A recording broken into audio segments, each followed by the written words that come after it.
Hey everybody, excuse me. Welcome back to FSi DFS. I'm Kinley412.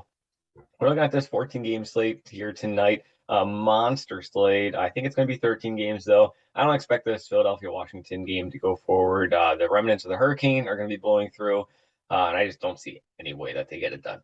So I'm not even going to talk about that slate in terms of pitching or bats. I took them off the sheet as well. But really, the one thing you need to know about this slate is that pitching is absolutely stacked. It's unreal how many pitching options that we do have here, especially up in this top tier. You have to scroll down just to find anybody that you really kind of don't like. So there's going to be some popular guys in this mid tier. I think Joe Ryan, going up against Detroit, he's going to be very popular to kind of relieve some salary.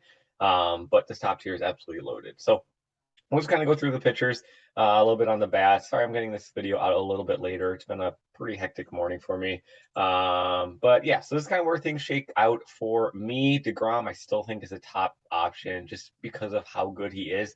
You also have to be paying attention to like which games are important, which games are like not so important to teams right now. So like DeGrom, like this game against Atlanta, this series against Atlanta pretty much determines the NL East. So if DeGrom is on, they're just going to let him go as long as possible. So I think DeGrom is still a top option for you, even at his 11.7K price tag. Atlanta, they're an elite offense, but they still strike out a lot. We know that so far, or we know that over the course of the season, they still can strike out quite a bit. And talking about like important games, Kershaw, I don't have really any interest in him. Dodgers, they got everything locked up. They don't really care too much. I don't see a way that he's going to be pitching 100 pitches. So I'm not going to be paying the ace salary for him when he's not going to go super deep into the game. So yeah, pay attention to, excuse me, which games are important, which games are not. Corbin Burns, Milwaukee, this game is super important for them. They're, with Philly trying to get into that wild card spot. So Burns, he's going to be going 100 plus pitches, no doubt. So I like him. Miami, they can strike out quite a bit. They can struggle at times. So yeah, so Burns, I think it would be my second favorite pitcher on this slate. Um, yeah. Sorry, I just got a notification from Meg Ruler saying to watch out for the rain. Yes, hurricane rolling through. Um, After Burns, Alcantara, Darvish, and Valdez. Alcantara, I just this is more so like he can go so deep into games. This is more of like a GPP because I don't think a lot of people are going to be paying 10.9K for Alcantara going up against this Milwaukee lineup. But Milwaukee can strike out quite a bit. They have some pop in their bats for sure, but they can strike out quite a bit.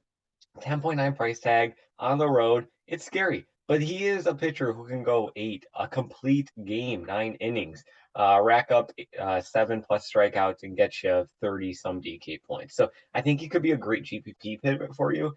But again, there's really there's not many ways to go wrong on this pitching slate if you're just kind of sticking near the top and into that mid tier.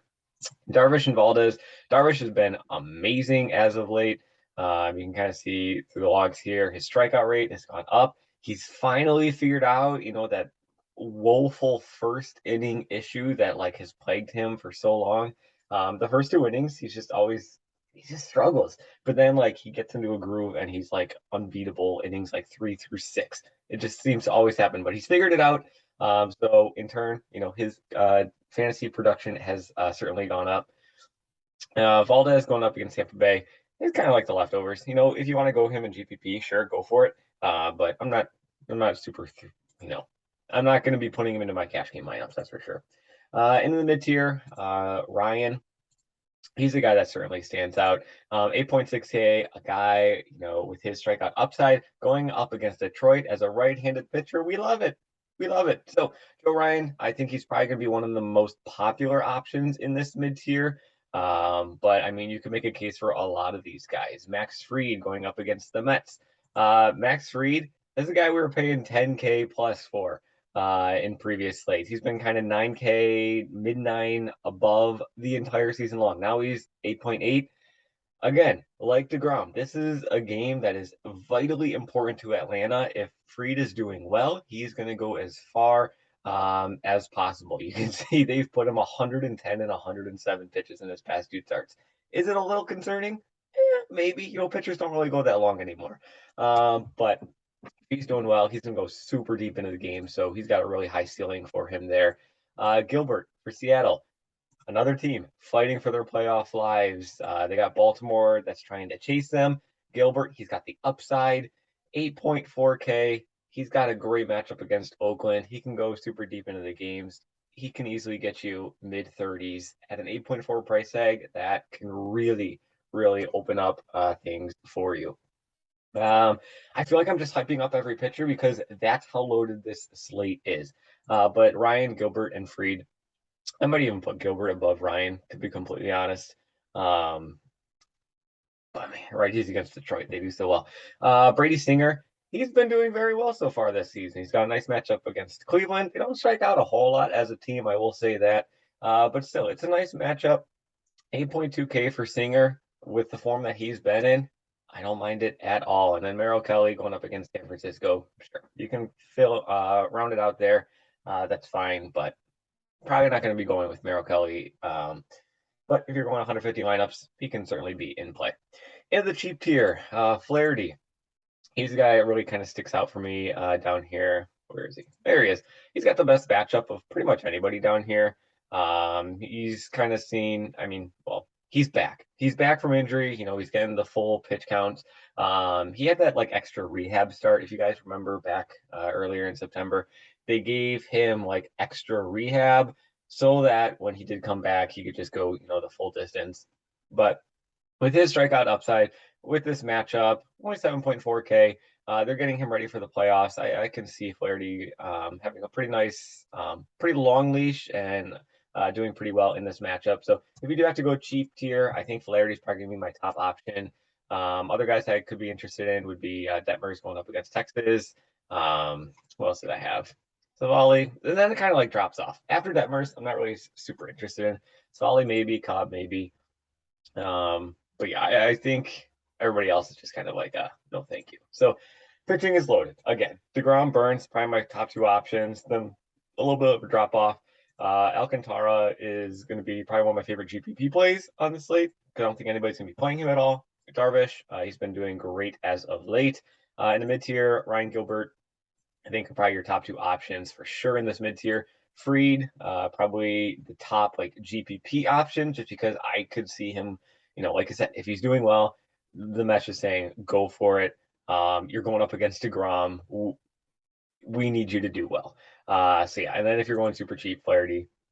And yeah, so let's go into the bats because there is such an absolutely loaded pitching slate. Bats are a little bit tougher to come by, but I mean, they're still the cream of the crop that still stands out. The Dodgers are the team that just have some really cheap bats. I went way too far.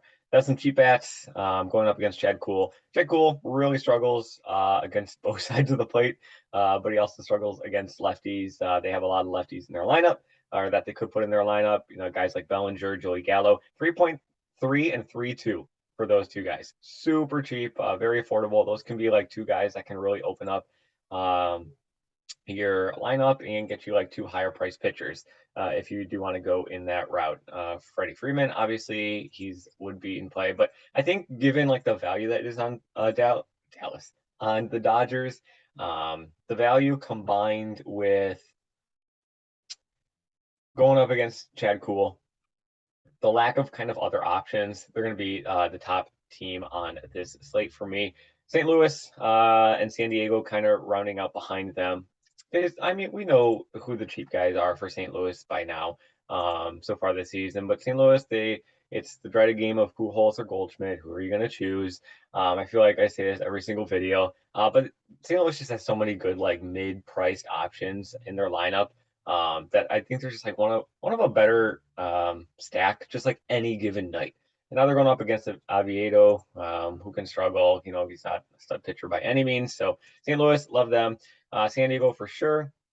Toronto, I think might actually have one of the higher like implied run totals on the entire slate, going up against Nick Pivetta in Boston. And you know, Pivetta, he seriously struggles with the home run ball a lot. Like he can struggle with the home run ball. So I think you're kind of home run chasing with Toronto. I don't know if I want to go like a full 5-man stack with him. Um, but I think if you're just doing like a mini stack or, just taking like two guys and just searching for home run upside with them, I think that's totally in play. Seattle, though, favorite GPP. I think Seattle is going to kind of be left kind of in the dust. West Coast teams, typically, we see lower ownership on them just because people like to play the early games. It just happens in DFS. Even still to this day, there's still just like lower ownerships. Dodgers, major market, major following. They're still like a known team. They're going to get ownership, 100%. They're going to get ownership. They're going to be a chalk team on this slate. But I think Seattle could go a little bit under the radar, which is why I have them over in the GPP, and they're extremely, extremely affordable. Waldichuk has certainly struggled so far in his past couple of starts. Waldichuk, we'll just pull up his game logs here. It's been ugly. It's been real ugly. He's allowing 3, 4, 5 earned runs, and he's not even going deep into games. And then you get the Oakland bullpen, which is one of the worst in the majors. Seattle, I think, is in for a great spot. And the best part of Seattle, the best part, they're super cheap. Super cheap. Haniger is the most expensive guy at 4.5K. You could throw in Haniger, Suarez, France.